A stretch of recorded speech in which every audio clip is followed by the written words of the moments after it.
Assalamualaikum warahmatullahi wabarakatuh. Innal hamdalillah nahmaduhu wa nasta'inuhu wa nastaghfiruh wa na'udzu billahi min shururi anfusina wa sayyiati a'malina. Man yahdihillahu fala mudhillalah wa man yudlil fala hadiyalah. Ashhadu an la ilaha illallah wahdahu la syarika lah. Wa ashhadu anna Muhammadan abduhu wa rasuluh. Allahumma salli wa sallim ala Rasulillah Muhammadin sallallahu alaihi wasallam wa ala alihi wa ashabihi wa man tabi'ahum bi ihsanin ila yaumiddin. Amma ba'd. Ma'asyiral muslimin wal muslimat wal aba wal ummahat rahimani Allah wa iyyakum ajma'in. Alhamdulillah, kita bersyukur kepada Allah tabaraka wa ta'ala atas segala nikmatnya. Pada kesempatan pagi hari ini akan kita lanjutkan kembali kajian kita di Panduan Keluarga Sakinah. Masih melanjutkan di bab yang ketujuh, yaitu pelanggaran-pelanggaran seputar resepsi pernikahan.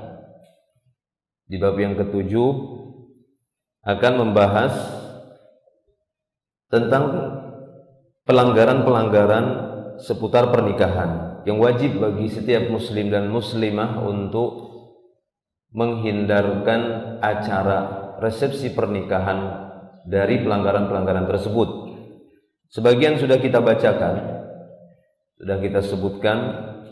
Kita akan lanjutkan di poin berikutnya. Di antara bentuk pelanggaran seputar pernikahan, yaitu di poin yang H. Terakhir yang G.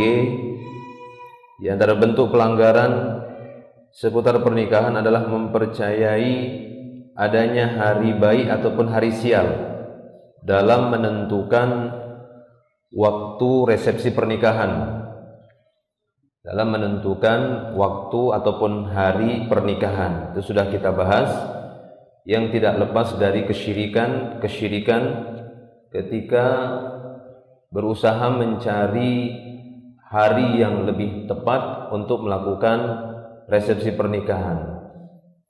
Semua hari itu adalah baik,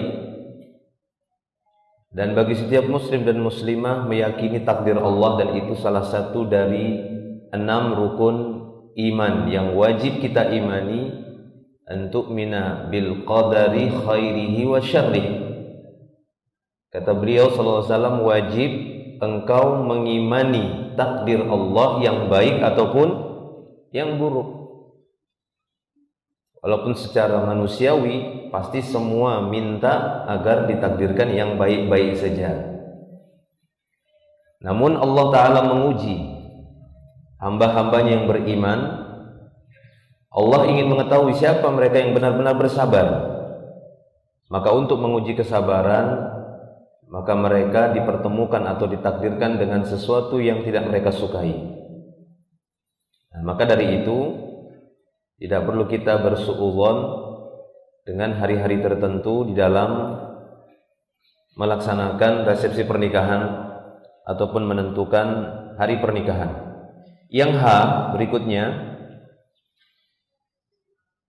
di antara bentuk pelanggaran yaitu mengucapkan ucapan selamat dengan ala ucapan kaum jahiliyah. Apakah itu benar-benar dipakai di masa jahiliyah dulu sebelum diutusnya Nabi? Akan disebutkan di sini, nanti akan ada ya ucapan-ucapan yang ini biasa diucapkan di masa jahiliyah karena kebencian kaum jahiliyah pada waktu itu terhadap anak perempuan. Jadi ucapan-ucapan selamat ya terhadap sebuah acara resepsi pernikahan itu lebih mereka tekankan pada anak laki-laki saja, untuk menunjukkan kebencian mereka terhadap anak perempuan. Dan ini dibatalkan oleh Islam, diingkari oleh Islam setelah datangnya Islam dan setelah diutusnya Nabi Muhammad SAW, ataupun ucapan-ucapan selamat versi orang-orang kafir di luar Islam, maka hendaknya kaum muslimin tidak menggunakan ucapan-ucapan selamat tersebut. Ya, saya kurang mengetahui apa istilah-istilah yang mungkin belakangan ini ataupun yang terkini, karena mungkin saya taunya kan anak muda dulu kan begitu. Dan sekarang udah jarang bergaul, tidak tahu gimana istilah-istilah terbaru saat ini yang dipakai sebagai bentuk ucapan-ucapan yang mungkin dianggap itu hanya ucapan biasa saja. Bahasa kita ya sebuah tren saja kan begitu. Mengikuti zaman katanya istilahnya, padahal bukan zaman, mengikuti zaman kan begitu. Kalau zaman itu kan waktu, ya sesuatu yang terus berjalan dengan perintah Allah Ta'ala, tapi itu mengikuti kebanyakan orang namanya, ya mengikuti kebiasaan yang buruk dari kebanyakan manusia. Tapi demikianlah, terkadang manusia itu mengambing hitamkan zaman, ya mencela zaman, mencaci maki waktu. Saya masih ingat dulu di masa saya muda itu ada istilah ini zaman edan, ya kan? Sampai ada lagunya kalau nggak salah itu. Ini zaman edan, nah, begitu ya. Taib.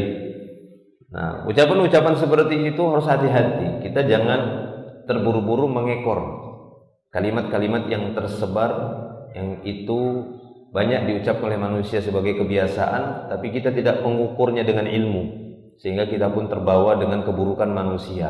Enggak boleh. Seorang muslim, muslimah harus memiliki ilmu yang mendalam, ya, faqih di dalam agama Allah. Tujuannya untuk menjaga dirinya, menjaga lisannya, menjaga perbuatannya, menjaga keluarganya, menjaga diri dan keluarganya dari api neraka. Itu pesan Allah Ta'ala dalam surah At-Tahrim. Ya ayyuhalladzina amanu qu anfusakum wa ahlikum nara.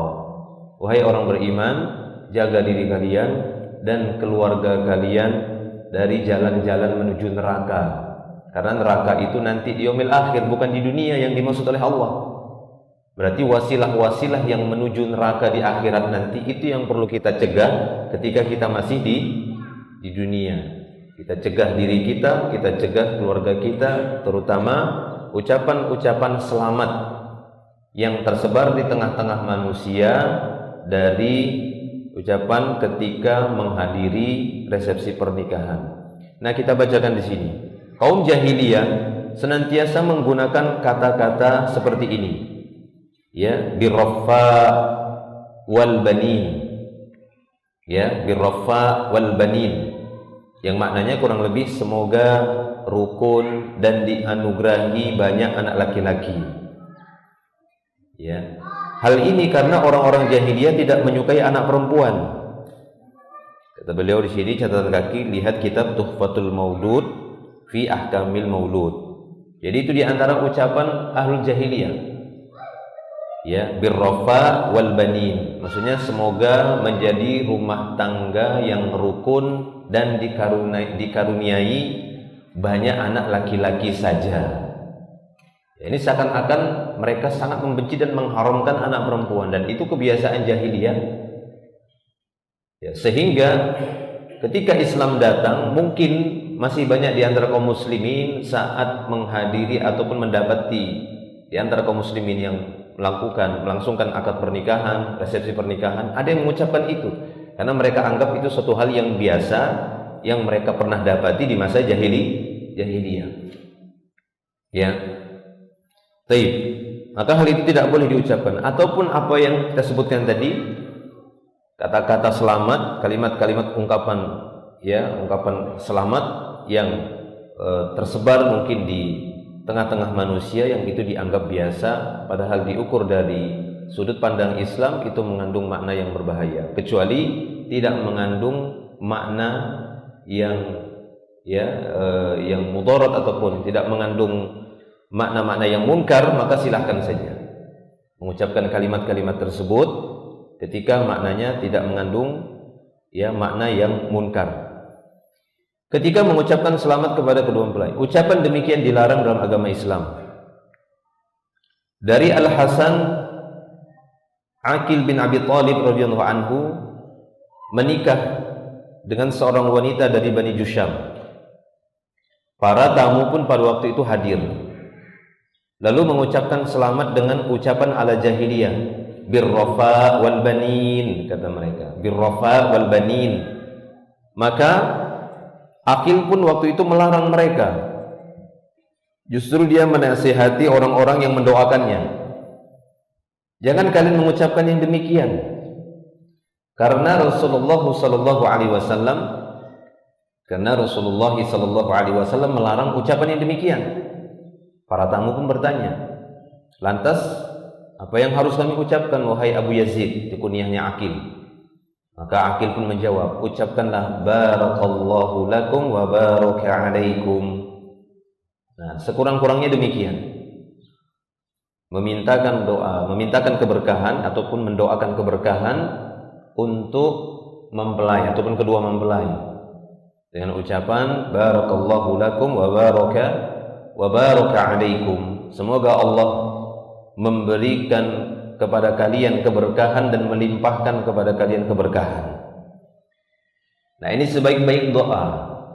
Ini sebaik-baik doa yang diucapkan muslim dengan muslim yang lainnya saat seorang muslim mendapati keutamaan dan kebahagiaan yang diperoleh oleh muslim yang lain, maka secara umum diperintahkan bagi kita untuk mendoakan keberkahan. Ya, karena di sana ada tinjauan dari sisi pencegahan terhadap ain. Ya, penyakit ain, penyakit yang ditimbulkan oleh mata sebenarnya, tapi terkadang ya terjadi atau terkena air itu juga dibantu dengan terlalu berlebihan di dalam memuji. Oleh karena itu Nabi sallallahu alaihi wasallam menasihati, apabila seorang di antara kalian melihat keutamaan ada pada saudaranya, maka doakan dia dengan keberkahan. Fa innal ain haq. Karena kata beliau SAW, penyakit ain itu bisa terjadi. Ya, bisa menimpa saudaranya karena pujian tadi. Dengan dipuji berlebih-lebihan tanpa memuji Allah Subhanahu wa taala, maka kita mendoakan dia keberkahan, kita menyebut nama Allah, barakallahu laka fihi. Semoga Allah memberkahimu pada karunia itu, pada kebahagiaan itu. Ya. Baik. Nah, itu dia. Nah, demikianlah ucapan selamat yang diajarkan Nabi kita sallallahu alaihi wasallam. Adapun doa yang biasa beliau ucapkan kepada pengantin secara lengkapnya dengan ucapan barakallahu laka wa baraka alaik wa jama'a bainakuma fi khairin. Ya, ini lengkapnya. Semoga Allah memberkahi atau semoga Allah memberikan keberkahan kepadamu dan kepada pernikahanmu, serta mengumpulkan kalian berdua, ya ini kedua mempelai maksudnya, di dalam kebaikan. Nah, itu dia. Karena mungkin saja tamu yang datang itu melihat acaranya mewah, mungkin ya, acaranya mungkin lebih dibandingkan yang lainnya, sehingga ada dorongan kedengkian yang kadang itu diungkapkan dengan kebencian. Ternyata dia membawa penyakit ain ya pada matanya, sehingga melihatnya itu dengan tersebut. Ataupun terkadang dia tidak ada rasa kedengkian, tapi bisa saja ya, karena penyakit ain itu hak, kata Nabi. Jika dia melihat pada saudaranya itu ada kebahagiaan, ya kemudian saudaranya itu terkena penyakitnya, penyakit ainnya, maka dengan mendoakannya barakallahu lak wa baraka alaik wa jama'a bainakuma fi khair, sehingga saudaranya pun terlindungi dari penyakit ain tadi, demikian juga akan mendapatkan pahala kebaikan. Yang mendoakan dan yang didoakan ada kebaikan, terutama berkenaan dengan keberkahan. Baik. Doa itu berdasarkan hadis sahih yang diriwayatkan dari Abu Hurairah radhiyallahu anhu, anna Nabiy sallallahu alaihi wasallam kana idza raffa al-insan idza tazawwaja qala barakallahu laka wa baraka 'alaika wa jama'a bainakuma fi khairin. Bahwa Nabi sallallahu alaihi wasallam apabila mengucapkan selamat kepada mempelai, maka beliau akan mengucapkan kalimat tadi, semoga Allah memberi keberkahan kepadamu dan kepada pernikahanmu serta mengumpulkan kalian berdua dalam kebaikan. Hadis ini hadis sahih diriwayatkan Imam Ahmad, Tirmidzi, Ad-Darimi, Al-Hakim, Ibnu Majah, Abu Dawud, Al-Baihaqi. Baik, itu ya doanya. Maka itu yang terbaik dibandingkan kita mengucapkan kalimat-kalimat selamat yang lainnya. Mungkin di sana ada ucapan-ucapan yang biasa di tengah-tengah satu kaum, ya, untuk ucapan selamat atas resepsi pernikahan, tapi yang lebih afdol apa yang telah ditunjukkan oleh Nabi Muhammad sallallahu alaihi wasallam, yang di dalamnya kita meminta keberkahan dan menjaga, ya, menjaga saudara kita dari bahaya ain yang mungkin ada pada diri kita. Kadang-kadang seorang itu nggak mengetahui bahwa pada dirinya itu bisa menimpakan penyakit ain tadi, yang sebabnya si saudaranya tadi ya bisa dia demam atau sakit yang lainnya, ya, pada fisiknya. Bagaimana seorang sahabat yang terpental, terbanting di atas tanah, ya, karena pujian seorang sahabat yang lainnya. Ya, maka Nabi SAW pada waktu itu mengatakan bahwasanya ya itu adalah pengaruh dari ain, ya, dari penyakit pandangan mata dengan sebab pujian kepada saudaranya. Baik. Kemudian yang berikutnya, di antara bentuk pelanggaran seputar resepsi pernikahan yang wajib dihindarkan yang lainnya setelah H, yaitu I, poin yang I, membiarkan adanya ikhtilat. Membiarkan adanya ikhtilat. Ya, ada khulwah, ada ikhtilat. Kalau khulwah memang dia lebih kepada berdua-duaan yang bukan mahram, itu khulwat. Kalau ikhtilat itu lebih dari dua, itu ya namanya ikhtilat.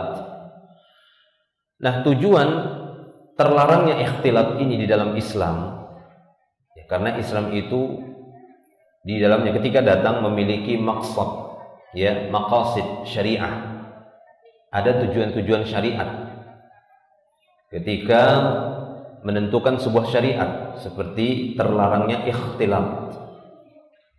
Ikhtilat ataupun bercampur baur yang dimaksud di sini adalah bercampur baurnya laki-laki dan perempuan yang bukan mahram di tempat-tempat yang nggak mungkin kita bisa mencegahnya. Nah, maka ini nggak apa-apa, ya, ini tidaklah mengapa. Jadi ikhtilat itu ada dua, ada bercampur baur di tempat-tempat yang memang nggak mampu dicegah ikhtilat itu. Nah, yang seperti ini terangkat kesulitan. Ya, fa inna ma'al usri yusra, inna ma'al usri yusra. Sungguhnya bersama kesulitan ada kemudahan. Saat terjadi kesulitan, tidak memungkinkan, maka ya sudah dengan apa adanya saja. Seperti contoh di pasar-pasar.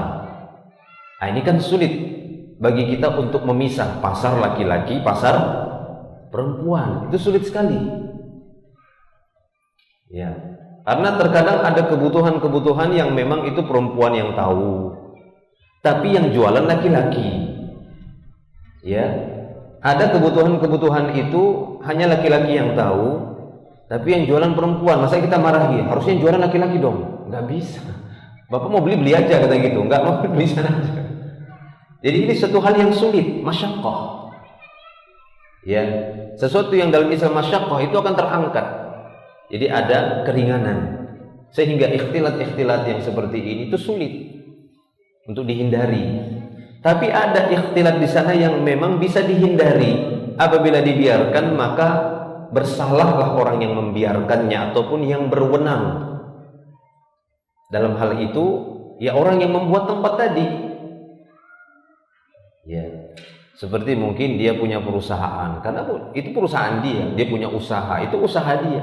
Dia mampu untuk menghindarkan orang-orang di bawah kekuasaannya tadi dari ikhtilat. Walaupun dilihat juga kadar kebutuhannya nanti dengan manusia. Ya. Nah, contoh dalam pernikahan. Ya, dalam resepsi pernikahan. Di situ kan bisa dijangkau. Artinya apa? Orang yang melakukan ataupun melangsungkan, mengadakan acara resepsi pernikahan ini, kan dia sudah tahu, sudah bisa memprediksi berapa jumlah orang yang diundang. Ya, dia sudah setting tempat kan gitu ya, udah sewa tempat, ya pastinya harus disesuaikan dengan jumlah tadi. Berarti kan memungkinkan. Ya, memungkinkan. Nggak mungkin dia mengatakan, wah, tidak memungkinkan. Ya, kalau tidak memungkinkan berarti bagaimana memungkinkan acara resepsi pernikahan itu tidak terjadi ikhtilat. Mungkin dengan mengurangi jumlah tamunya misalnya. Ya, supaya tempat tadi, kapasitas tadi memungkinkan untuk dipisah ataupun yang lainnya. Nah, itu dia. Kenapa? Karena dia orang yang berwenang di situ. Ya. Bahkan kita dapati Nabi kita sallallahu alaihi wasallam, saking beliau cemburunya dengan percampur bauran laki-laki perempuan yang tidak mahram ini, cemburu sekali beliau sallallahu alaihi wasallam, tidak senang. Sampai di jalan umum pun itu dilarang oleh Nabi. Di jalan umum Nabi pernah melarang para sahabat-sahabat dan sahabiyah itu yang di jalan menuju Masjid Nabawi. Itu kan ada jalannya waktu itu ikhtilat. Langsung Nabi SAW pada waktu itu istakhirna, kata beliau, ditujukan kepada kaum wanita, karena yang lebih berhak jalan itu ya, ini adabnya, yang lebih berhak untuk menguasai jalan itu kaum laki-laki. Kaum wanita itu jalannya itu di pinggir gitu ya, lebih diberikan haknya kepada kaum laki-laki. Itu seperti yang diceritakan oleh Hamzah ya, dari Hamzah bin Abi Usaid ya, dari Hamzah bin Abi Usaid al-Ansari, dari ayahnya, dia bercerita annahu sami'a Rasulullah sallallahu alaihi wasallam wa huwa kharijun minal masjid. Pada waktu itu dia mendengar Rasulullah sallallahu alaihi wasallam berucap. Posisi beliau waktu itu lagi di luar masjid, di jalan yang berada di luar Masjid Nabawi waktu itu. Yaitu jalan menuju Masjid Nabawi. Beliau ada di luar waktu itu. Faqala Rasulullah sallallahu alaihi wasallam linisa. Waktu itu Nabi sallallahu alaihi wasallam berkata kepada para wanita yang waktu itu mereka memenuhi jalan juga. Ada kaum laki-laki, tapi mereka memenuhi jalan juga di situ. Yang ditegur oleh Nabi itu kaum wanitanya. Kata beliau, istakhirna. Ya. Yang mana istakhirnya itu kalian yang terakhir aja gitu maksudnya. Nunggu laki-laki selesai dulu. Nah, begitu Nabi kita SAW. Ya, istakhirna kata beliau. Hendaknya kalian menunda dulu, itu maknanya. Kalian tunda dulu, biar yang laki-laki dulu. Fa innahu laisa lakunna an tahquqna at-tariq. Kalian bukan yang lebih berhak dengan jalan ini, kata beliau. Kalaupun kalian tetap berada di jalan, alaikunna bihafatit tariq. Kalaupun kalian tetap ingin menggunakan jalan, kalian hendaknya ke pinggir, kata Nabi. Kalian jalannya di tepi, biar yang laki-laki di tengah. Supaya tidak terjadi apa? Ikhtilat, padahal di jalan. Ya. Intinya berusaha untuk tidak campur baur, bukan kata Nabi pakai hijab. Nah, gitu ya, jalannya dipakai hijab, enggak juga kan begitu. Karena memang tujuan ikhtilat itu tadi bersentuhannya kulit satu dan yang lainnya. Ini kan bisa mengundang syahwat, berdesak-desakan. Itu mengundang syahwat. Dan Nabi SAW diutus memang untuk mencegah. Islam itu datang memang untuk mencegah, tidak langsung mengharamkan saja, tapi mencegah. Mencegah terjadinya pertumpahan darah. Makanya jangan kalian saling membenci, karena itu akan mengantarkan nanti saling menumpahkan darah. Dicegah kita supaya tidak menghamburkan pandangan, ya, karena bisa mengarah kepada perzinaan. Wanita juga tidak menggumulaikan suaranya, karena itu membangkitkan syahwat laki-laki yang bisa mengantarkan kepada perzinaan. Ya, dicegah memang, itulah Islam. Islam itu sayang dengan umatnya. Umatnya itu pengen semuanya masuk surga tanpa hisab, tanpa azab, kan itu dia.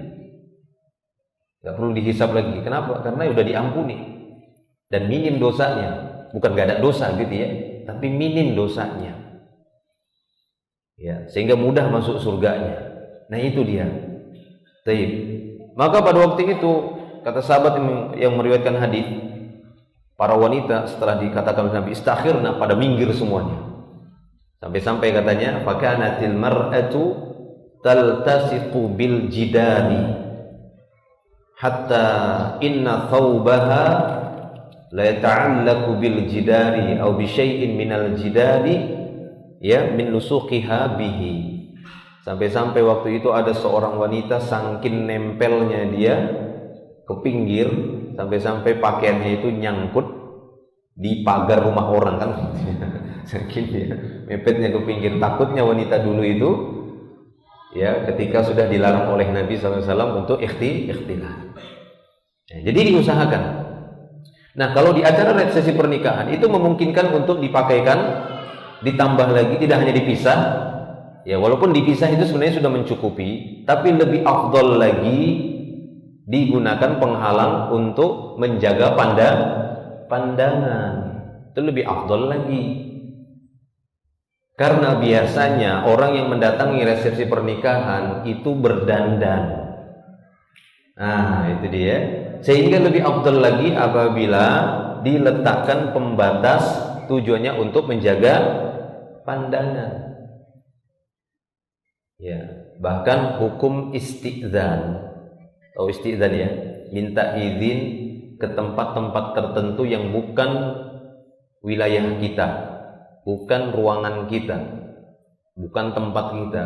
Disyariatkan bagi kita itu isti'dzan, minta izin. Dalam hadis Nabi mengatakan, innama ju'ilal isti'dzanu min ajlil basar. Sesungguhnya disyariatkannya minta izin dalam Islam ketika bertamu atau mendatangi sesuatu. Disyariatkannya minta izin, tujuannya adalah untuk menjaga pandangan ini supaya tidak memandang sesuatu yang enggak halal. Oleh karena itu sering saya sampaikan beberapa kali juga ya, pernah dalam tulisan juga, ucapan assalamualaikum itu bukan ucapan yang membolehkan kita masuk ke rumah orang. Biasanya bertamu begitu. Kalau saya kan dulu ingatnya begitu, kalau di kampung begitu ya. Mungkin karena jauhnya dari ilmu. Assalamualaikum, masuk sudah di dalam dia. Kita belum pakai celana misalnya.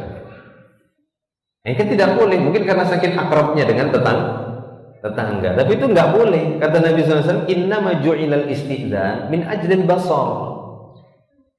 Ya, begitu juga ketika kita di rumah mungkin ada acara gabungan gitu ya, ada keluarga datang misalnya, itu biasa seperti itu minta izin dulu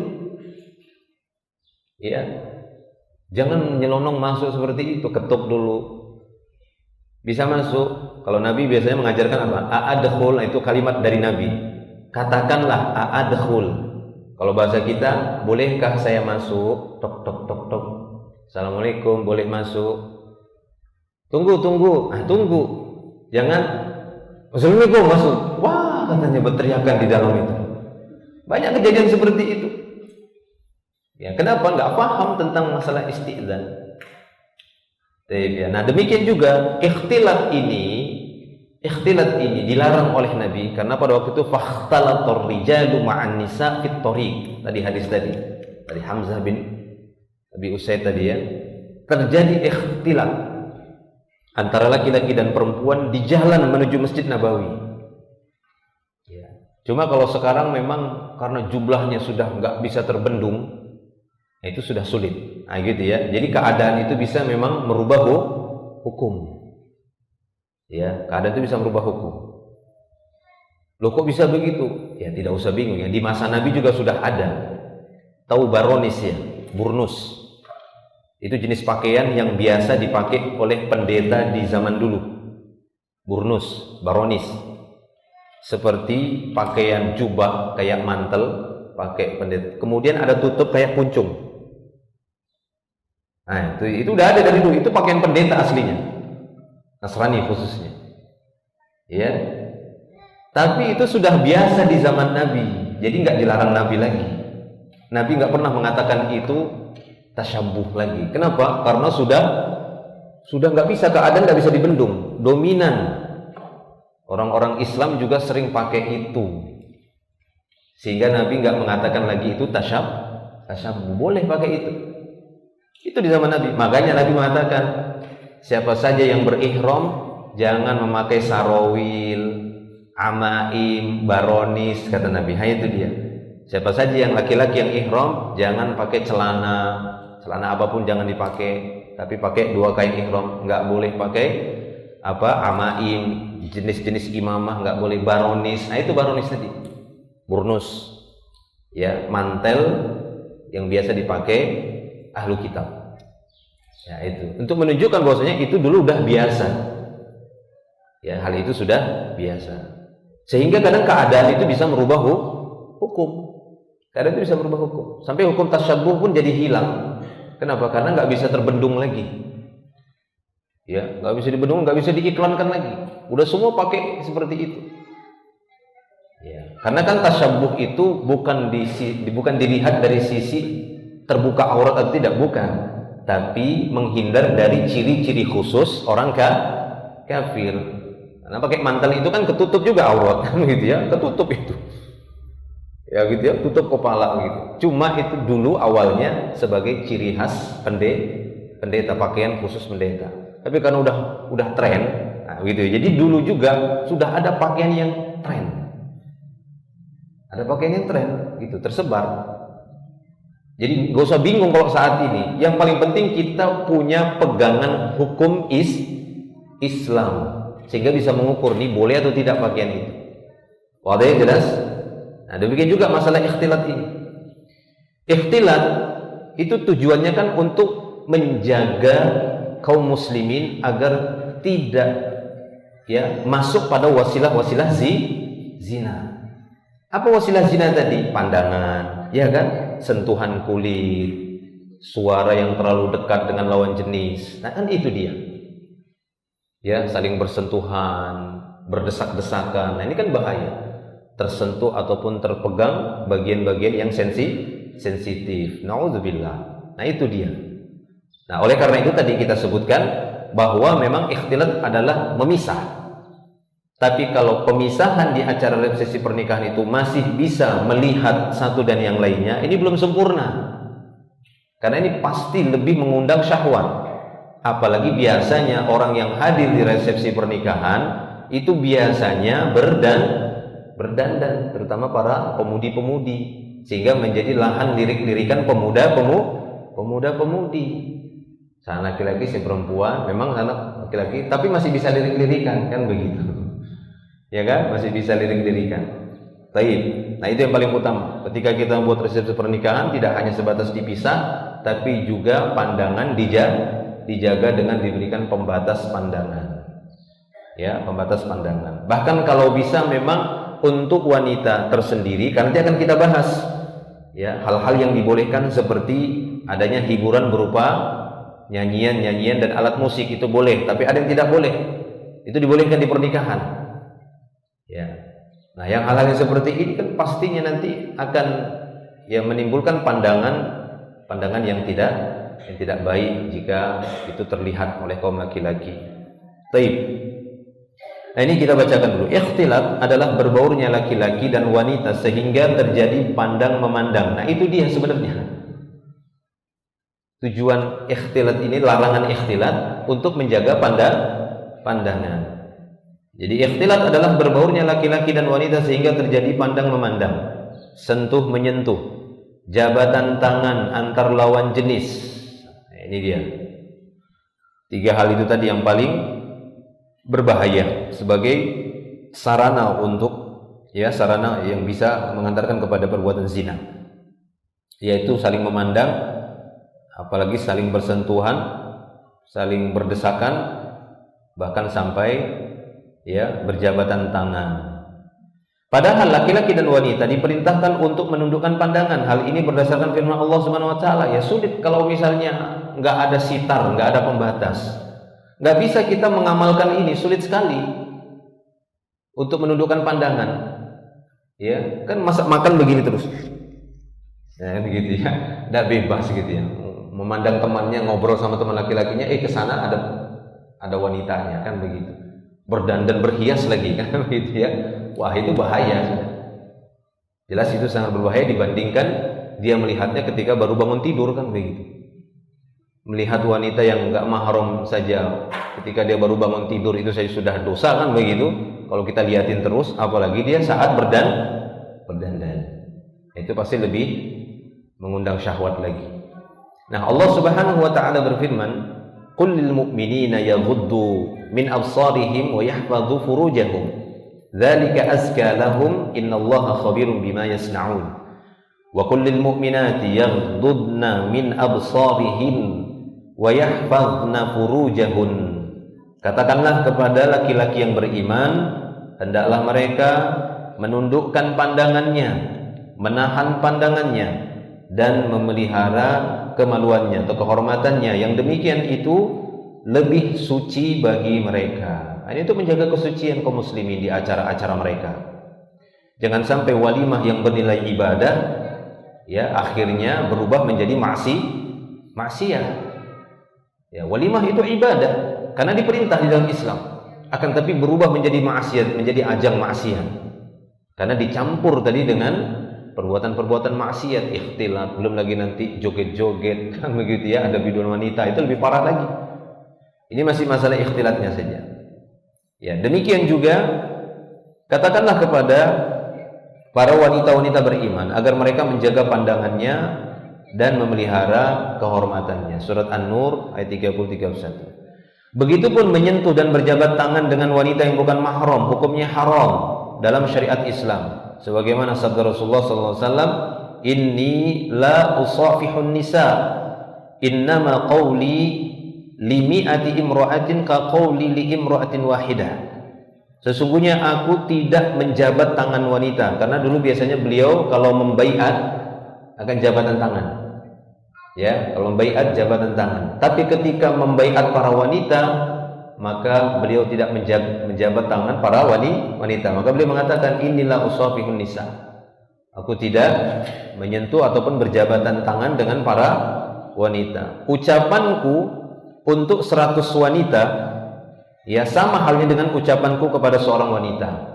Maksudnya cukup satu orang saja yang mewakili. Ya, satu orang saja mewakili, udah bagi seluruh wanita yang lain yang ikut di pembaiatan itu misalnya. Nah, itu dia.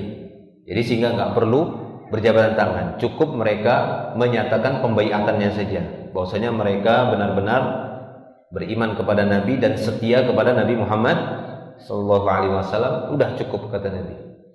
Ya, diwakili satu untuk 100 wanita itu udah cukup. Kecuali dia laki-laki maka dijabat tangannya. Nah, demikian juga hadis yang pernah kita sampaikan. Nabi sallallahu alaihi wasallam bersabda, "La ayyuta'ana fi ra'si ahadikum bi mikhyatin min hadidin khairun lahu min ayyamassa imra'atan la tahillulah." Sungguh ditusuknya kepala salah seorang. Ya, sungguh ditusuknya kepala salah seorang di antara kalian dengan jarum dari besi. Itu masih lebih ringan, lebih baik baginya daripada dia menyentuh wanita yang tidak halal baginya. Jadi tidak boleh bagi seorang laki-laki menyentuh wanita yang tidak halal, yang bukan mahram. Demikian juga sebaliknya, wanita tidak boleh bersentuhan ataupun berjabatan tangan dengan laki-laki yang tidak halal baginya. Karena itu sama seperti ya seperti ditusukkan kepalanya, bahkan itu lebih ringan kata Nabi. Itu masih lebih baik. Kepala itu ditusuk dengan jarum yang terbuat dari besi. Pernah coba? Ya, bagian belakang aja disuntik sama mantri dulu, sakitnya bukan main kan begitu ya. Harus nangis dulu kita, gitu ya, baru suntik. Aduh, ketinggalan kan jarumnya. Wah, tambah nangis kita. Dulu kan mantri kan gitu, kalau sakit itu kan mantri. Taib ya. Jadi demikian. Ya, itu ancamannya itu berat. Ini menunjukkan perbuatan itu haram. Tidak boleh saling bersentuhan dengan yang bukan mahram. Nah, menurut syariat Islam, antara mempelai laki-laki dan wanita harus dipisah. Nah, ini dia ya. ditebalkan oleh beliau di situ tulisannya, menurut syariat Islam, dari sini disimpulkan, menurut syariat Islam antara mempelai laki-laki dan mempelai wanita itu harus dipisah. Walaupun mereka sudah sah suami istri, tapi berkenaan dengan istiqbalud duyuf, yaitu menyambut tamu. Ya. Sehingga harus dipisah. Sehingga apa yang kita sebutkan di atas itu dapat dihindari semuanya, karena itu sudah direncanakan dari awal. Makanya tadi saya katakan, jika memang dia orang yang berwenang dalam sebuah acara kan begitu, maka dia lebih mampu untuk ya setting semua itu, susun semua itu, disesuaikan dengan jumlah undangan, berapa jumlah undangan, nanti dicari tempat, berapa kapasitas tempatnya ini, cukup nggak dengan sejumlah undangan, kalau tidak ya dikurangi undangannya. Nah kan seperti itu ya. Ketika tempat disewa juga bisa pilih A, ada plan B, plan C, oh yang ini saja, ini ya sesuai dengan tadi ya penerapan syariat, karena ada pembatasnya, sehingga laki-laki bisa masuk dari sini, wanita bisa masuk dari sini, mempelai laki-laki sebelah sini, mempelai wanita sebelah sini. Ya, sehingga para wanita juga ya mereka lebih bebas di sana untuk bersenang-senang, merasakan ya makanan ataupun acara yang ada di tempat wanita tanpa harus terganggu dengan pandangan laki-laki. Kaum laki-laki juga nggak terganggu pandangannya ketika mereka menikmati hidangan-hidangan di waktu pesta tadi. Ya, alhamdulillah semua mendapatkan kebaikan dan terhindar dari kemaksiatan dan kemungkaran. Syekh Ibnu Baz rahimahullah berkata, di antara perkara mungkar yang diadakan manusia pada zaman ini adalah meletakkan pelaminan pengantin di tengah kaum wanita. Ia disandingkan suaminya di sisinya dengan dihadiri oleh wanita-wanita yang berdandan dan bersolek. Terjadi ikhtilat. Itu ya. Jadi ikhtilat. Jadi satu pelaminan adalah laki-laki perempuan kemudian bercampur di situ. Nah, yang seperti ini. Ya. Baik.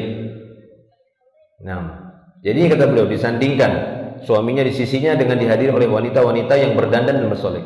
Mungkin juga yang menghadiri adalah kerabat pengantin pria dan wanita dari kalangan laki-laki, sehingga keluarga-keluarga dari mempelai laki-laki, keluarga-keluarga besarnya dari mempelai wanita, yang itu pastinya jauh kemahrumannya, kan begitu ya. Itu saling melihat, saling bersentuhan, ya, ikut bersandingan dan seterusnya. Nah, orang yang memiliki hati yang selamat dan kecemburuan terhadap agama akan mengetahui kerusakan yang besar dari perbuatan ini dan memungkinkan pria asing melihat para pemudi yang bersolek. Nah, itu tadi dia. Sehingga para pemuda-pemuda atau kaum laki-laki akan mampu dengan mudah ya menikmati ya wanita-wanita yang bersolek dan berdandan tersebut, dan ini sebuah wasilah kemaksiatan serta akibat buruk yang dihasilkannya. Karena itu wajib mencegah hal itu dan mengingkarinya. Ya, baik. Ya, oleh karena itu pernah kita sebutkan ya juga bagaimana Nabi kita Shallallahu Alaihi Wasallam mengingkari ya acara undangan makan oleh Ali bin Abi Thalib. Ya, pernah kita sampaikan itu ya, riwayat Imam Ibnu Majah itu. Kata Ali radhiyallahu anhu, "Sana'tu ta'aman fada'utu Rasulullah sallallahu alaihi wasallam faja'a fara'a fil bait tasawir faraja'a." Itu kata Ali bin Abi Thalib. Kata Ali, aku pernah membuatkan makanan lalu ku undang Rasulullah. Ya, mertua diundang, kan begitu. Aku undang Rasul, aku buat makanan, aku undang Rasulullah SAW. Faja'a, datang Nabi SAW. Faro'a fil bait tasawir. Beliau waktu itu melihat di rumahku ada gambar-gambar makhluk saja, gambar makhluk. Gambar-gambar makhluk. Faroja'a, langsung beliau pulang ke rumah. Ya, pulang beliau, tinggalkan acara makannya tadi. Makanya Imam An-Nawawi ketika menjelaskan hadis ini di dalam kitabnya Al-Majmu' Syarhul Muhadzab, apa kata Imam An-Nawawi? Apabila di sebuah acara pesta, khususnya pesta pernikahan lah, nah makan-makan di situ. Jika didapati di sana kemungkaran-kemungkaran, semisal adanya musik-musik biduan wanita atau raqisat, para penari-penari, ada gambar-gambar makhluk misalnya, dan yang semisalnya, maka apabila dia mengetahui sebelum datangnya dan dia mampu untuk mengingkarinya, silahkan dia tetap datang, dengan catatan dia mengingkari kemungkaran tersebut. Ini kata beliau. Tapi kalau dia tidak mampu mengingkarinya, maka tidak boleh dia datang. Bahkan gugur kewajiban mendatangi atau menjawab undangan, karena sebab adanya kemungkaran, maka undangan wajib makan tadi ataupun walimah itu gugur. Gak ada kewajiban lagi. Kecuali kata Imam Nawawi, dia datang memang untuk mengingkari kemungkaran tadi sehingga berhenti kemungkarannya, maka dia nggak apa-apa tetap di situ. Kalau tidak, ya maka dia sama nanti dihukumi sama seperti yang melakukan kemungkaran tersebut. Ya, itu dia. Baik. Kemudian yang J, yaitu bentuk pelanggaran seputar pernikahan yang lainnya adalah menghibur dengan musik. Ya, para tamu dihibur dengan musik. Pertama kata beliau, yang bahas oleh beliau di sini tentang alat musik dan apa yang mengiringinya. Kemungkaran lain dalam resepsi pernikahan adalah adanya musik, baik berupa alat musik, lagu atau nyanyian ataupun panggung hiburan. Parahnya lagi, ada yang memang sengaja mendatangkan biduan atau biduanita ke pesta pernikahan untuk menghibur para tamu undangan. Musik dalam pandangan Islam hukumnya adalah haram. Ini hukumnya. Musik dalam Islam itu hukumnya haram, kecuali nanti ada dikecualikan. Kecuali beberapa keadaan, di antaranya nanti untuk pesta pernikahan. Tapi itu alatnya juga nggak semua dihalalkan, hanya beberapa saja, hanya satu alat musik saja. Jadi musik dalam pandangan Islam hukumnya haram, sebagaimana Rasulullah Shallallahu Alaihi Wasallam bersabda, la yakunanna min ummati aqwamun yastahilluna al-hirra wal harira wal khamara wal ma'azifa. Ya, kita ulangi, la yakunanna min ummati, itu salah harokat, itu kurang harokat tasydidnya. La yakunanna min ummati aqwamun yastahilluna al-hirra wal harira wal khamra wal ma'azifa. Sungguh akan ada di antara umatku beberapa kaum yang menghalalkan hir. Hir itu perbuatan zina. Menghalalkan sutra, menghalalkan khamar, dan ma'azif, yaitu menghalalkan alat-alat musik. Ya. Nah, hadis ini sahih diriwayatkan Imam Bukhari, Imam Abu Dawud, Ibnu Hibban, Al-Baihaqi. Baik. Jelas ya hadis ini. Demikian juga lagu dan nyanyian. Ma'azif itu masih pada alatnya ya. Alat-alatnya itu. Belum kepada nanti nyanyiannya. Itu alat-alatnya itu sudah diharamkan oleh Rasulullah sallallahu alaihi wasallam sebagaimana haramnya ya khamar ataupun sutra bagi kaum laki-laki, khususnya kalau sutra. Demikian juga lagu dan nyanyian dalam syariat Islam hukumnya haram. Allah Azza wa Jalla berfirman, "Wa minan nasi may yashtari lahwal hadits liyudilla an sabilillah bighairi ilm wa yattakhidaha huzwa ulaika lahum adzabun muhin." Dan di antara manusia ada yang menggunakan lahwal hadits, ucapan sia-sia, omong kosong, nah gitu ya, percakapan kosong, ucapan sia-sia, untuk menyesatkan manusia dari jalan Allah tanpa ilmu dan menjadikannya sebagai bahan olok-olokan.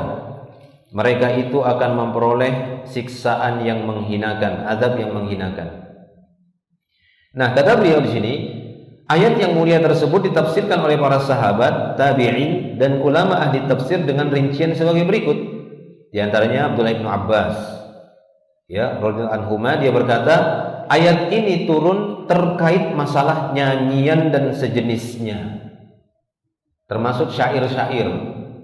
Apabila syair tersebut mengandung makna yang munkar mengandung makna kalimat yang maksiat, maka ini juga termasuk lahwal hadis tadi. Ya, ataupun sekiranya syair tadi tidak mengandung makna-makna yang ya mungkar ataupun maksiat, namun dia mengucapkan syair tadi itu terlalu sering, maka ini juga termasuk lahwal hadis. Karena kata Nabi SAW, mulut seorang atau rongga mulut seorang di antara kalian itu dipenuhi dengan nanah, itu masih lebih ringan dibandingkan dia penuhi mulutnya dengan banyak bersyair. Walaupun syair itu hukum asalnya mubah, dia seperti orang berbicara hukumnya, tapi apabila terlalu sering bersyair, bersaja, dan semisalnya berpuisi, berpantun, maka ini tercela di dalam Islam. Lebih baik dia penuhi mulutnya dengan nanah daripada dia penuhi mulutnya dengan Al-Quran. Tujuannya apa? Allah ingin mencegah hamba-hambanya dari penggunaan lisan yang sia-sia, ya, agar manusia lebih banyak menggunakan lisannya itu untuk kebaikan, membaca Al-Quran, menasehati, berkata-kata yang baik, bermuamalah dengan manusia sesuai hajatnya. Nah itu dia, itu tujuannya itu, terutama untuk membaca Al-Quran. Kalau membaca Al-Quran sebanyak-banyaknya itu diharapkan. Kalau bersyair sebanyak-banyaknya, nah itu yang tidak diharapkan. Itu justru terancam perbuatan seperti itu. Tapi sekedarnya saja, bukan nggak boleh ya, tapi yang dilarang oleh Nabi adalah terlalu sering, terlalu banyak, ya. Ataupun melantunkan lagu-lagu walaupun tanpa musik, misalnya. Kan saya hanya melantunkan lirik-liriknya saja, ya. Kalau sekedarnya saja, hanya sekali saja, sesaat saja, maka ini mungkin masih toleransi. Selama memang lirik-liriknya itu juga ya tidak seronok lah gitu ya, tidak mengandung makna-makna pornografi misalnya, tidak berkaitan dengan kata-kata jorok dan semisalnya, nggak ada kalimat kesyirikan, kalimat-kalimat yang tercela, kefasikan, maka boleh saja karena hukumnya itu seperti bicara. Cuma jangan sering-sering. Ya, taib.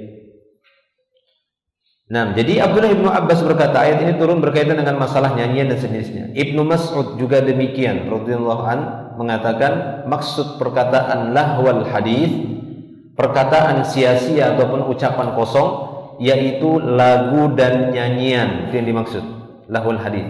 Demi Allah yang tidak ada ilah yang berhak diibadahi dengan benar kecuali Dia. Beliau mengulangi perkataan itu sampai 3 kali sebagai bentuk taukid, penekanan bahwa makna lahwal hadis berkaitan dengan lagu ataupun nyanyian yang diiringi oleh alat-alat musik. Baik. Penafsiran yang sama juga dijelaskan oleh Jabir, Ikrimah, Sa'id bin Jubair, Mujahid, Makhul, ya, Amr bin Shu'aib dan juga Ali bin Badhi rahimahumullah. Hasan al-Basri rahimahullah juga menafsirkan ayat ini dengan alat musik. Abdullah bin Mas'ud radhiyallahu anhu berkata, al-ghina'u yunbitun nifaqa fil qalbi. Menyanyi-nyanyi itu dapat menimbulkan kemunafikan di dalam hati. Ya, terlalu banyak melantunkan lagu-lagu ataupun lirik lagu, nyanyi-nyanyian, itu bisa menimbulkan penyakit hati. Itu penyakit hati yang dimaksud adalah kemunafikan. Akhirnya lama-lama nifak. Kenapa? Karena biasanya lirik-lirik lagu itu mengandung kata-kata itu yang ya nggak mungkin lah kalau itu. Ya, engkaulah pujaanku, segala sesuatu ini untukmu. Itu lama-lama munafik dia. Padahal tidak sesetia itu dia. Ya kan? Padahal tidak sesetia itu dia. Lirik-lirik lagu yang tampaknya seperti dia itu menunjukkan sangat setia. Padahal nggak seperti itu. Nah itu. Jadi seakan-akan itu seperti membual, gitu ya. Lama-lama apa? Ya lama-lama jadi munafik. Hatinya itu jadi condong kepada kemunafikan. Ya, apa yang dia ucapkan nggak sesuai dengan realitanya, kan itu akhirnya. Baik. Lalu kata beliau di sini, semua jenis alat musik itu diharamkan menurut Islam berdasarkan hadis tadi. Sayakunanna min ummati aqwamun yastahilluna al-hirra wal harira wal khamra wal ma'azif. Semua alat musik diharamkan menurut Islam. Hanya ada satu alat musik yang boleh dimainkan, yaitu duf Atau kita sering menyebutnya dengan band tampar. Ya kan? Ya, deng. Tepak tepung, nah gitu ya. Ya, rebana. Ya, nggak tahu bahasa apa itu rebana juga. Saya juga tahu dari kecil itu rebana, apakah bahasa daerah mana itu ya? Apakah Melayu kah atau apa? Rebana. Ya, apakah karena dulu orang sambil mukul-mukul itu Rabbana gitu jadi rebana kan? Bisa saja gitu. Tapi saya sering menyebutnya itu band kan Indonesia bilangnya kan band gitu ya. Band tampar pakai tangan, ditepuk-tepuk gitu, dipukul-pukul pakai tangan. Itu rebana kita bilang. Namun itu pun hanya boleh dilakukan pada 3 keadaan saja. Kapan itu? Idul Fitr. Nah, ini malah nggak pernah kita.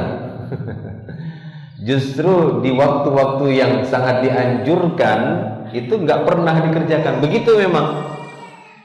Ya, sesuatu yang kita dapati sunnah itu ditenggelamkan, tenggelam gitu ya. Yang bid'ah itu dianggap sunnah. Itu jadi muskilah gitu ya. Sesuatu yang sunnah itu malah dianggap aneh kan begitu. Apa itu kok Idul Fitri kok ya, Idul Adha kok pukul-pukul rebana. Justru di situ dianjurkan ya untuk kegembiraan yang dibolehkan. Baik. Nah, jadi itu 3 keadaan Idul Fitr ya, Idul Adha. Kalau Idul Fitri memang kita Indonesia ya. Saya nggak tahu negara yang lain. Kalau di Saudi kayaknya Idul Fitri itu biasa-biasa saja. Kalau Idul Fitr di Indonesia memang disibukkan dengan pulang kampung. Jadi nggak sempat mempersiapkan acara rebanaan. Ya kan? Nggak sempat. Tapi kalau Idul Adha kayaknya sempat. Ya, karena jarang kita Idul Adha itu pulang kampung sepertinya kan. Ya. Ya kan? Kalau Idul Adha itu mungkin kan. Lagi di tanggal 10-nya sambil orang nyembelih makan daging gitu kan, ada sekumpulan anak-anak kecil gitu ya, tapi anak gadis kecil gitu ya, yang belum balik juga. Itu belum ada aurat mereka, sehingga nggak apa-apa laki-laki memandang mereka. Suaranya juga tidak aurat. Wanita, anak wanita gadis kecil yang belum balik itu belum ada auratnya. Paham semuanya? Sehingga nggak perlu heran. Itu kenapa? Ya. Itu katanya ngaji atau anak ustaz misalnya begitu. Kan udah besar tapi kok nggak pakai cadar. Ya kalau belum balik nggak ada masalah. Ya kalau belum balik tidak ada masalah. Kadang-kadang saja dia disuruh sebagai bentuk pengenalan misalnya begitu. Karena kan ada kan yang seperti itu. Mungkin kalau antum melihat di Timur Tengah misalnya atau di Saudi dan semisalnya, ya karena postur badan mereka mungkin anak-anak yang belum balik itu kadang sudah besar sepertinya, tapi kok nggak pakai cadar kan gitu kan? Ini gimana sih Arab Saudi ini kan begitu? Anak-anaknya kok nggak pakai cadar? Katanya harus pakai cadar. Ya memungkinkan anak-anak wanita tersebut belum balik, anak perempuan belum balik ataupun ya anak-anak belum balik itu nggak ada auratnya, belum berlaku aurat bagi mereka. Ya, taib. Wallahu a'lam bishawab. Walaupun dalam rangka untuk mencegah kehati-hatian untuk pelatihan itu silahkan. Tapi untuk dalam pembahasan ini kenapa dipilih ya di masa Nabi juga yang memainkan rebana itu waktu hari raya Idul Fitr yang sempat ditegur oleh Abu Bakar As-Siddiq, sempat menegur anak-anak wanita yang masih kecil jariyah yang belum balik tadi bernyanyi di rumah Nabi pakai rebana, itu sempat ditegur oleh Abu Bakar. Ya, senandung setan ada di rumah Nabi. Nabi pun negur, biarkan ya Abu Bakar, ini hari raya. Begitu ya. Ini menunjukkan bahwasanya kaum muslimin dulu sudah memandang nyanyian-nyanyian itu adalah senandung setan, sampai mereka itu pukul rata. Cuma belum tahu ternyata ada pengecualian. Ya, masuk Abu Bakar. Ya, hampir dipukul sama Abu Bakar. Abu Bakar itu walaupun kurus-kurus kan gitu kan, dia kan posturnya agak kurus kan gitu. Tapi ngeri itu gamparannya. Aisyah aja pernah digampar gara-gara ngambek sama Rasulullah kan begitu. Dibawa sama Rasulullah, bawa sama ayahnya nasihati, sama Abu Bakar nggak usah nasihati, digampar aja. Malah lari minta perlindungan sama suaminya lagi. Kamu macam-macam kamu. Udah katanya, taati saja Rasulullah. Gitu kan. Dosa macam-macam. Baik, ya demikian. Ya, jadi semua jenis alat musik itu diharamkan oleh Islam. Hanya ada satu alat musik yang boleh dimainkan, yaitu rebana. Namun itu pun hanya boleh dilakukan pada 3 keadaan, yaitu Idul Fitr, Idul Adha, dan pesta pernikahan. Nah, boleh nanti ya, coba diterapkan. Dengan syarat, lihat, dengan syarat rebana ini dimainkan oleh gadis-gadis kecil yang belum baligh. Itu dia kata para ulama. Karena itu yang pernah terjadi di masa Nabi. Enggak pernah di masa Nabi itu gadis-gadis yang udah baligh, gadis-gadis dewasa yang melantunkannya. Karena itu sudah fitnah. Suaranya itu sudah aurat. Ya, karena yang namanya menyanyi pasti ada cengkoknya, kan begitu ya, ada lantunannya. Dan itu kalau dilantunkan oleh wanita itu lebih indah daripada kaum laki-laki. Oleh karena itu kita juga ketika baca Al-Quran, cengkoknya itu kan nggak boleh berlebihan. Ya, apalagi sampai meniru wanita, karena aslinya itu untuk wanita itu yang tahu cengkok kan?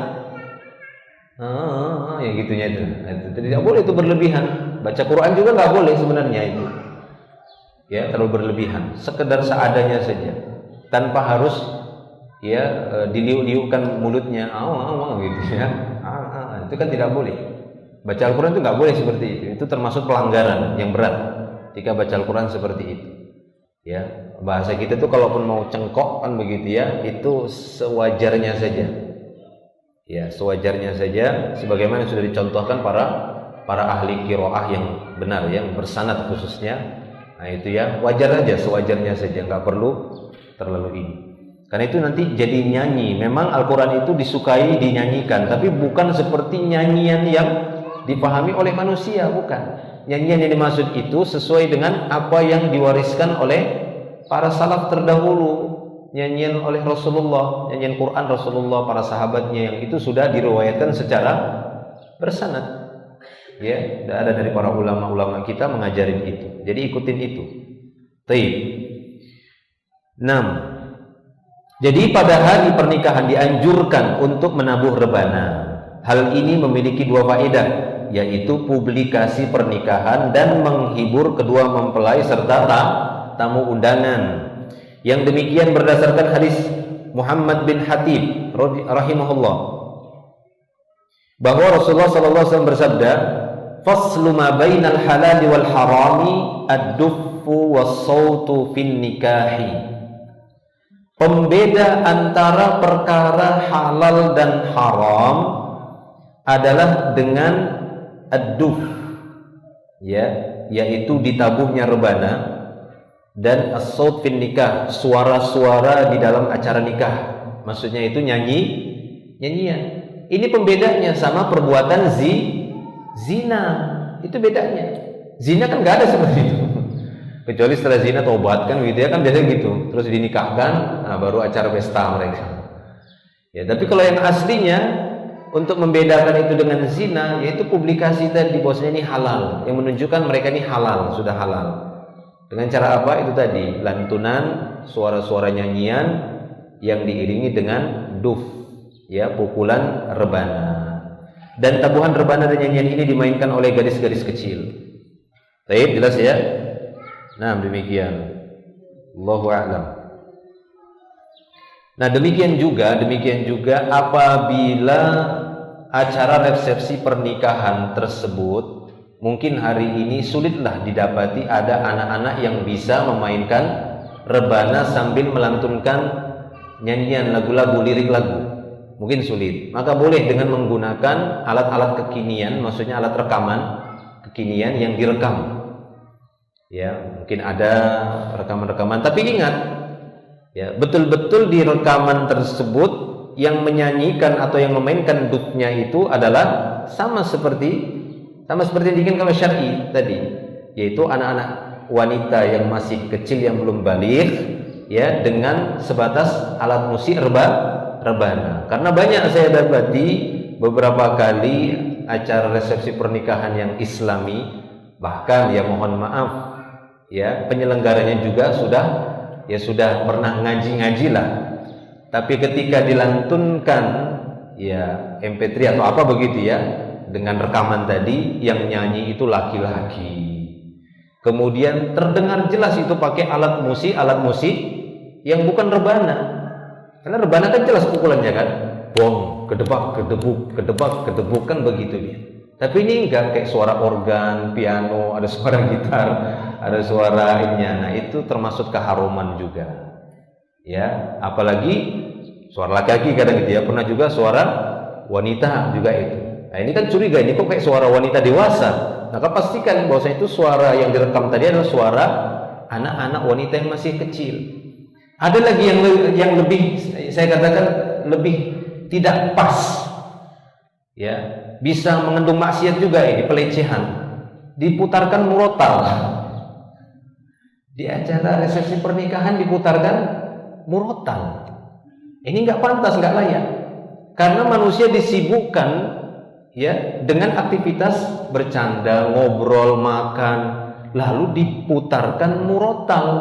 Sementara Allah Ta'ala mengatakan, wa idza quri'al Qur'an fastami'u lahu wa ansitu la'allakum turhamun. Jika dibacakan Al-Qur'an, diamlah kalian, kata Allah.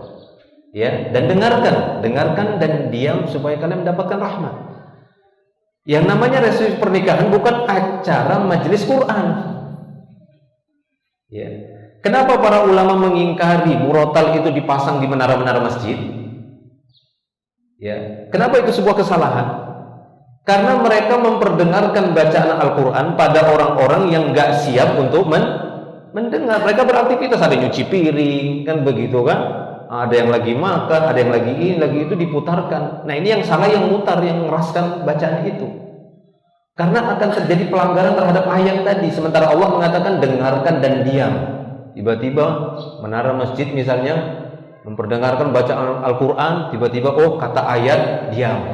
Diam, lagi cuci piring, diam. Ya, lagi masak, diam semuanya. Dengarkan, kan begitu. Ya nggak mungkin lah seperti itu. Berarti yang salah itu yang mutar. Nah, begitu juga dalam acara resepsi pernikahan itu diputar murotal, itu yang salah yang mutar. Bukan orang yang lagi makan. Lalu nanti MC mengatakan, mohon maaf Bapak Ibu, Al-Quran lagi diputarkan, kata Allah Ta'ala, dengarkan dan diam. Waduh, repot kan begitu ya. Itu bukan pada tempatnya. Jelas ya. Nah, ini kesalahan-kesalahan yang harus diperbaiki oleh kaum muslimin dalam acara-acara tadi, bahwa ketika kita ingin menerapkan yang seperti ini, betul-betul yang diputar itu adalah rekaman nyanyian anak-anak gadis yang masih kecil belum balik. Alat musik yang mereka gunakan juga dalam nyanyian itu hanya rebana. Di luar itu adalah pelanggaran. Apalagi yang diputar itu adalah Al-Quran. Oke? Tayyib, Allahu a'lam. Nah, kita lihat di sini beliau masih menyambung tentang nasyid juga. Nah, itu tidak nasyid. Nasyid belakangan ini yang dimaksud nasyid di situ yaitu lantunan-lantunan lagu yang memang diiringi alat musik. Ya, walaupun ada belakangan ini yang disebut dengan akapela. Minimalnya itu tasyabbuh, kan tidak boleh tasyabbuh dengan perkara yang diharamkan. Enggak boleh tasyabbuh dengan perkara yang diharamkan. Ya. Seperti tasyabbuh dengan hewan, kan enggak boleh. Ya, meniru-niru binatang misalnya. Makanya ketika kita sujud tidak boleh membentangkan tangannya, karena itu sama seperti menyerupai anjing. Nggak boleh tasyabbuh dengan binatang, tasyabbuh dengan perkara-perkara yang terhina, tasyabbuh dengan orang kafir, tasyabbuh dengan perkara yang sudah diharamkan. Nggak boleh tasyabbuh meniru suara-suara alat musik. Ya, ada kan yang begitu kan, yang apa namanya sekarang, bukan akapela ya, akapela apa yang pakai dia biasa berapa orang tapi ada dia tirukan pakai ininya suara musik, akapela ya, betul. Big box ya kayak gitu ya, big box ya, akapela seperti itu. Itu tidak boleh ya.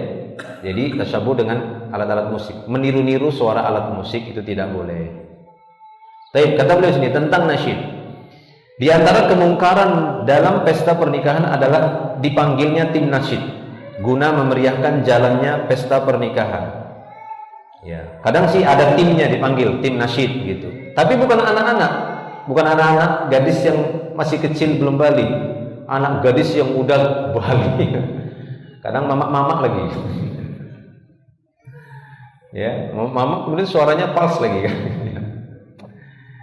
Ya, kan begitu. Padahal para ulama berfatwa bahwa nyanyian dalam pernikahan hanya boleh dilakukan gadis-gadis kecil. Boleh juga menggunakan kaset. Nah ini ya ternyata dibahas. Apabila gadis-gadis kecil yang menyanyi secara langsung tidak ada, boleh menggunakan kaset. Itu kalau dulu kita kaset mungkin pahamnya penulis di sini kaset.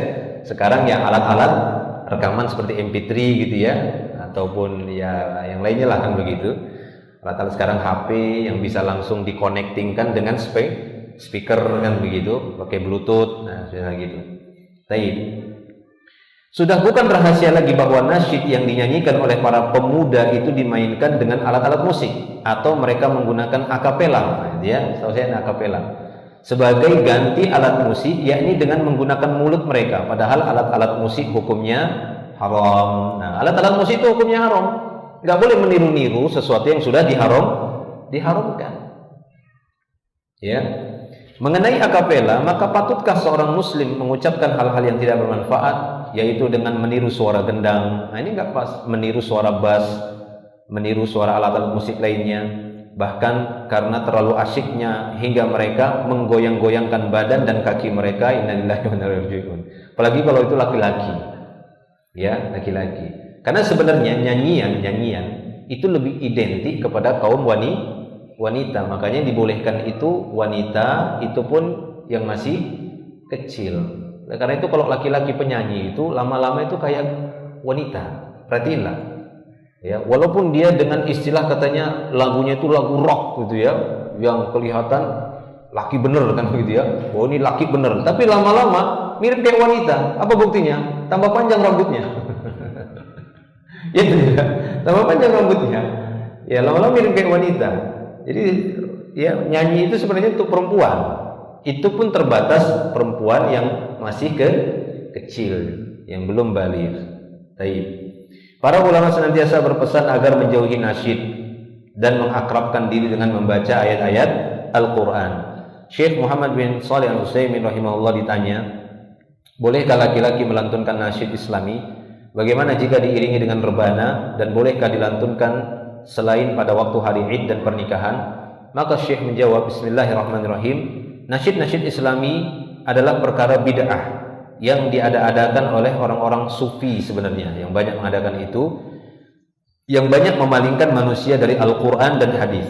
Akhirnya disibukkan dengan nyanyi dan tarian-tarian. Itu kan ada nyanyian sufi dan tarian sufi sampai muter-muter kan begitu ya. Nah itu.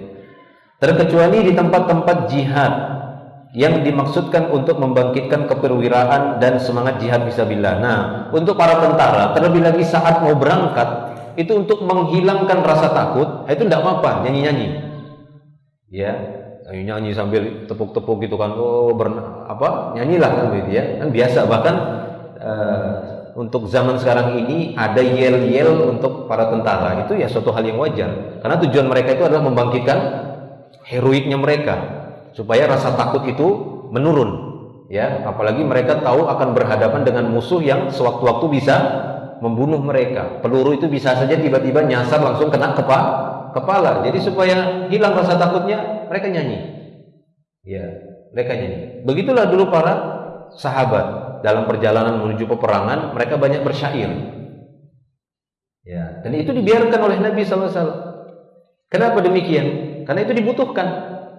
Pada waktu itu dibutuhkan untuk menghilangkan tadi ya, menghilangkan dan mengangkat ya ini mereka keberanian mereka supaya memperkecil rasa takut tadi. Nah itu dia. Terkecuali di tempat-tempat jihad yang dimaksudkan untuk membangkitkan keperwiraan dan semangat jihad fisabilillah. Namun jika diiringi rebana, maka ini adalah perkara yang jauh dari kebenaran.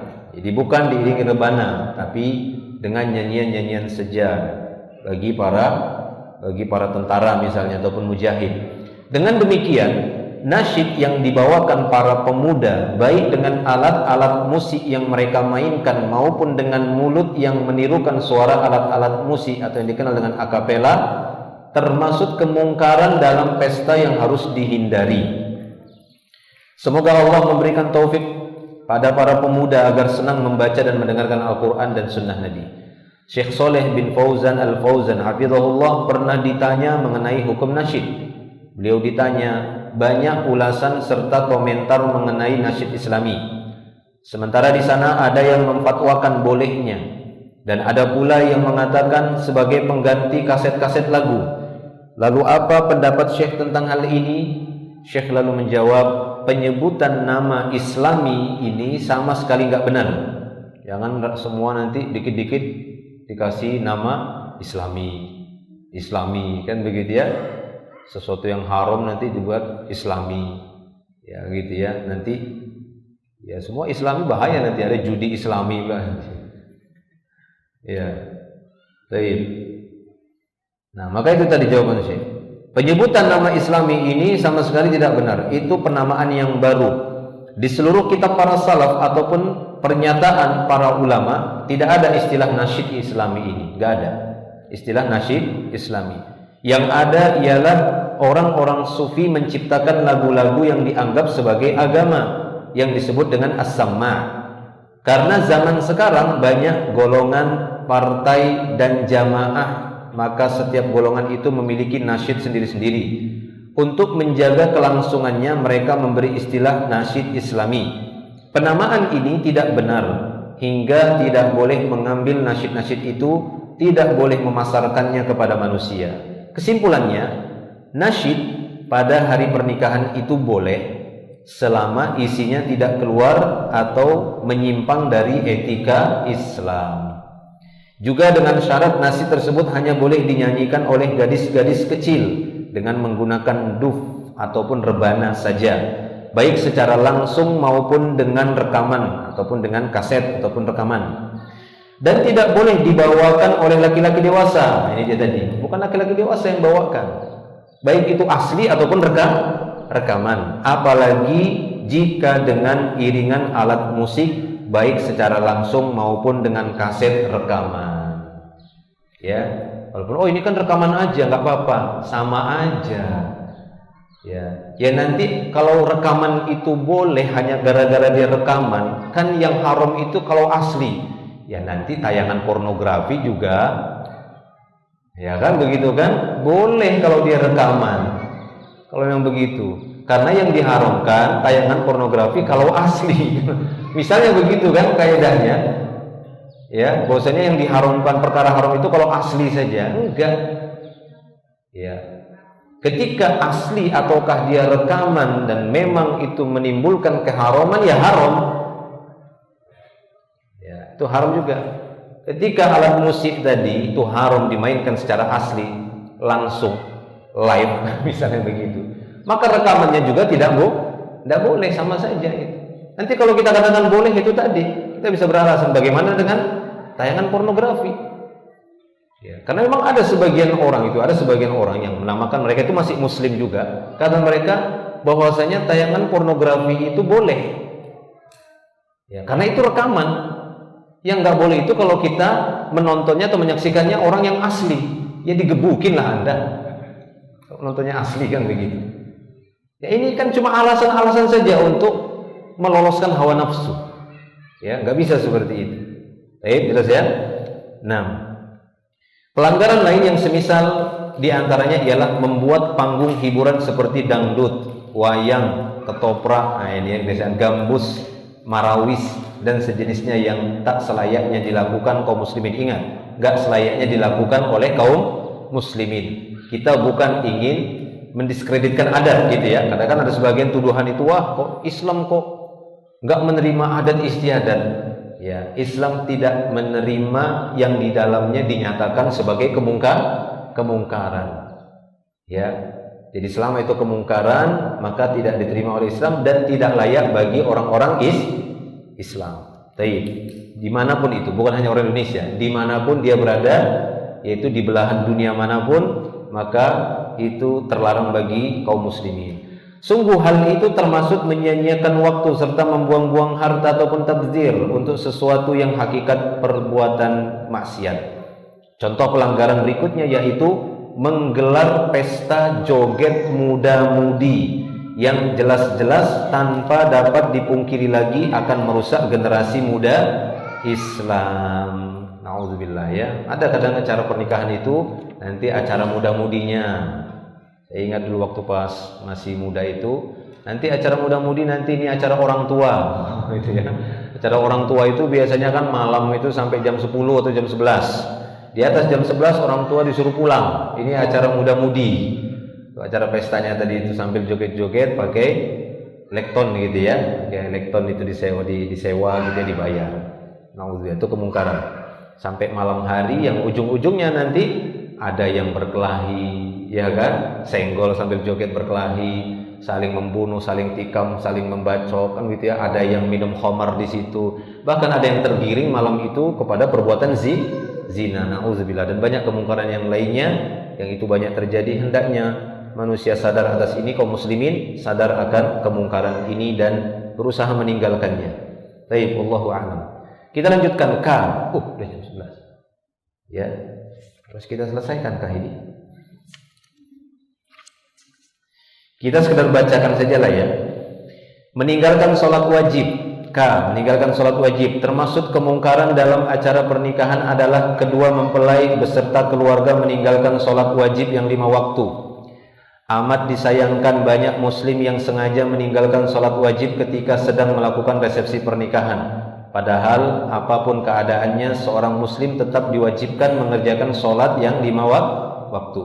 Banyaknya tamu, make up yang begitu tebal gitu ya, menempel di wajah, ataupun gaun pengantin yang indah seharusnya tidak menghalangi dia untuk melaksanakan sholat. Ya, nggak bisa itu dijadikan alasan untuk menunda sholat. Makanya Syekh Al-Utsaimin ketika ditanya masalah ini, beliau juga mengatakan kenapa tidak menggunakan acara yang sederhana yang ketika dia masuk waktu sholat dia bisa sholat dengan mudah.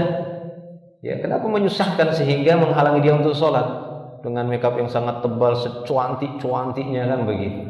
Padahal cantik juga itu nggak ada yang disepakati, ya kan? Mau secantik apa manusia, seorang wanita mau didandan sedandan-dandannya, tetap kecantikannya itu ikhtilaf. Tetap itu ikhtilaf, gak disepakati. Ya, bahkan mungkin jumhur mengatakan gak cantik.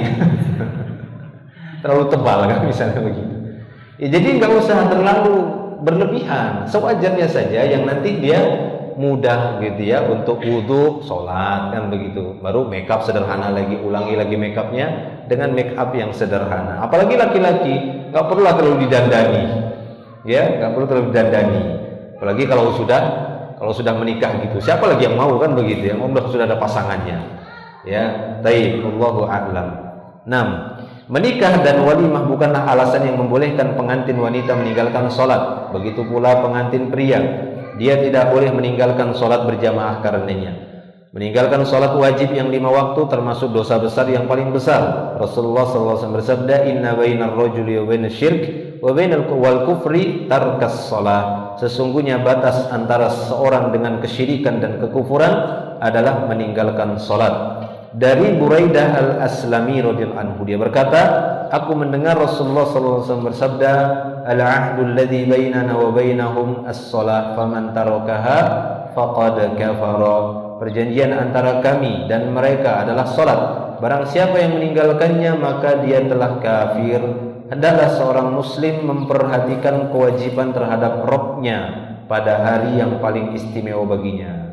Ya, Allah sudah memberikan nikmat, dilapangkan rezekinya untuk bisa melangsungkan ataupun mengadakan pesta walaupun sebagiannya masih ngutang kan begitu kan, itu termasuk dimudahkan juga kan gitu ya. Lalu kenapa masih ya tidak, ya maksudnya tidak menunjukkan rasa syukurnya kepada Allah meninggalkan sholat di acara resepsi pernikahan? Seharusnya dia tunjukkan rasa syukurnya yang sudah memudahkan, ya rasa syukurnya kepada Allah yang sudah memudahkan acara pernikahannya. Hendaknya dalam pelaksanaan acara walimah ada keluarga atau panitia yang mengingatkan kedua mempelai, keluarga dan para hadirin maupun para undangan untuk melaksanakan sholat yang wajib ketika acara berlangsung sebagai pelaksanaan amar ma'ruf nahi munkar dan juga sebagai sarana untuk saling menasihati dengan cara yang baik. Bahkan kita dapati ada sebagian pesta itu, sudahlah pestanya di dalam pestanya itu, ya pesta pernikahannya itu ada kemungkaran, ada alat musik, ada joget-joget, ya, adzan berkumandang, tetap dia joget-joget dan nyanyi-nyanyi. Ini parah ini. Ya, ini sangat disayangkan. Ya, bahkan mungkin suara adzan itu sangat terdengar, tapi malah dikeraskan suara nyanyinya. Ya, ini sama saja itu menantang Allah, na'udzubillah. Tapi para jemaah Allah Subhanahu wa taala, kita cukupkan dulu. Nanti insyaallah kita sambung saja di pertemuan yang berikutnya untuk pembahasan sambungannya, ya. Wallahu a'lam bishawab. Mungkin ada yang bertanya, silahkan. Fadhil.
Ada yang bertanya? Itu cukup. Di sini ada yang bertanya dari pesan WA ini.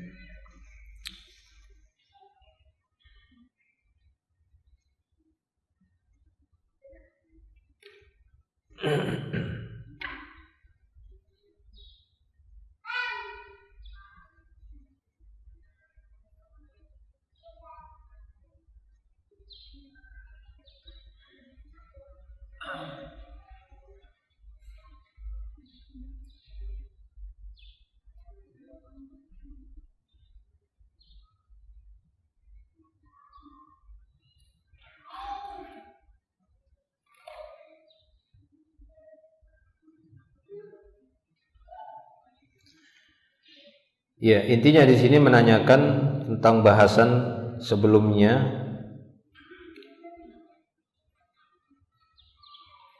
yaitu menggunakan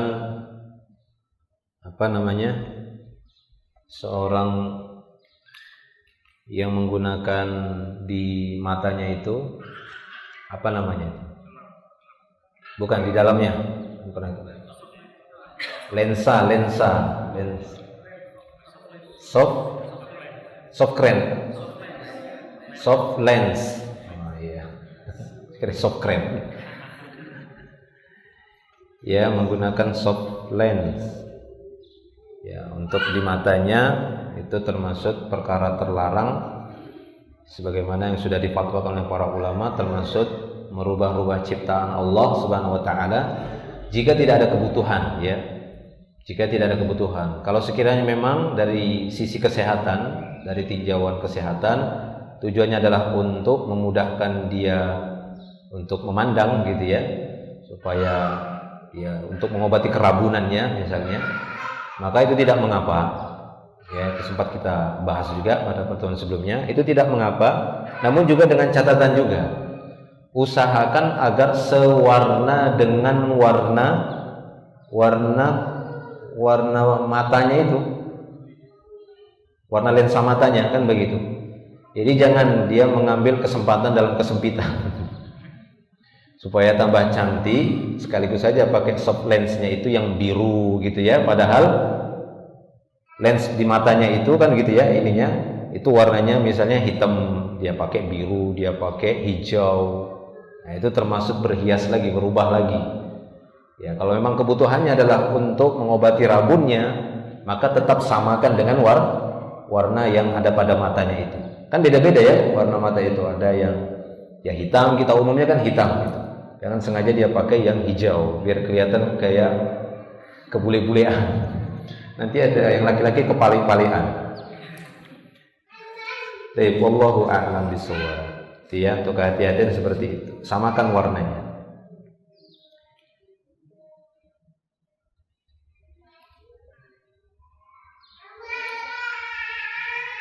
Ustaz, mohon nasihat untuk keadaan wanita harus bercampur dan berdesak-desakan ketika melakukan tawaf. Ya, dulu Aisyah radhiyallahu anha ketika tawaf di Ka'bah, maka beliau menganjurkan untuk menunggu sampai kaum laki-laki selesai. Ya, tunggu sampai kaum laki-laki selesai. Sudah selesai kaum laki-laki tawaf, baru kaum wanita. Itu dulu. Dan itu memungkinkan dulu. Ya, jadi intinya kita berusaha dulu. Ketika memang kesulitan, maka itu tadi bahwasanya al-masyaqqah ya tajlibu taisir. Bahwasanya kesulitan itu jika muncul akan membawa kemudahan. Sehingga apabila memang sulit, wah nggak mungkin menunggu sampai kaum laki-laki selesai untuk saat ini. Makanya nggak apa-apa, kita tetap tawaf, ataupun seorang wanita ataupun sekumpulan wanita tadi tetap tawaf saja dalam keadaan bercampur seperti itu, ya, berdesak-desakan seperti itu. Karena nggak memungkin, karena jumlah manusia yang datang, yang hadir untuk tawaf itu sangat banyak saat ini. Karena salah satu kemudahan yang Allah Ta'ala berikan, di sisi lain pun ada sisi kekurangannya, kan begitu dia. Satu sisi kemudahan diberikan oleh Allah berupa mudahnya sekarang itu transportasi. Sarana transportasi itu mudah hari ini, sehingga memungkinkan manusia dengan cepat untuk datang ke Masjidil Haram, ya, melakukan tawaf, baik itu umrah ataupun haji, terutama umrah, sehingga mengakibatkan dengan kemudahan ini ada sisi negatifnya. Tidak memungkinkan lagi untuk bergantian seperti di masa dahulu. Kalau di masa dahulu seperti diriwayatkan oleh Aisyah, ya, ataupun beberapa sahabiah mengatakan bahwasanya dulu kami menunggu. Jadi tungguin dulu, selesai kaum laki-laki baru kaum wanita. Tapi kan nggak memungkinkan hari ini. Ya, kalau tidak memungkinkan, kan nggak mungkin kita nungguin sampai 3 hari, nggak mungkin. Maka tawaflah semampunya, baik itu laki-laki ataupun perempuan. Jika kita memang bisa sedikit menghindar saat mau berdesakan, kasih jarak, ya sudah, itu saja semampunya. Itu kemampuan yang bisa kita lakukan. Selebihnya itu dimaafkan. Ya, selebihnya itu dimaafkan kecuali memang dia tidak mau tahu, apalagi mencari kesempatan dalam kesempitan itu. Nah, itu jadi dosa dia di tanah haram itu. Mumpung ini ada yang ada sekumpulan wanita ini dari Tunisia, gitu kan, misalnya begitu. Wah, ini ada dari garis-garis Irak kayaknya ini. Sengaja didekati, kemudian dia sengaja berhimpit-himpitan untuk mendapatkan nafsunya seperti itu. Nah, ini justru dosa besar. Tapi kalau dia berusaha untuk menghindar, terdesak lagi, menghindar, terdesak lagi, itu dimaafkan. Karena nggak memungkinkan baginya untuk ya terpisah, sehingga harus laki-laki saja, harus perempuan saja. Wallahu a'lam bishawab. Nah, adapun kalau memungkinkan, masih memungkinkan untuk ya seperti di lantai 2 misalnya, kan gitu kan, ada tempat tawafnya itu kan di atas lantai 2, lantai 3, dan itu memungkinkan dia di sana, itu lebih baik. Ya, menghindari tadi ikhtilatnya tadi, walaupun tetap di atas itu kadang ramai gitu ya, tetap saja terjadi ikhtilat. Intinya sudah dimudahkan oleh Allah Subhanahu wa taala tatkala kita mendapati kesulitan ataupun masyaqqah. Wallahu a'lam. Oh, enggak ada. Ini kertas. Ada lagi mungkin yang mau bertanya langsung? Tidak ada. Cukup ya, insyaallah sampai di sini dulu pembahasan kita. Semoga menjadi tambahan ilmu yang bermanfaat dan menjadi nasihat bagi kita semua. Wallahu a'lam. Akhiru da'wana alhamdulillah. Subhanakallah bihamdik, asyhadu an la ilaha illa anta astaghfiruka wa atubu ilaik. Assalamualaikum warahmatullahi wabarakatuh.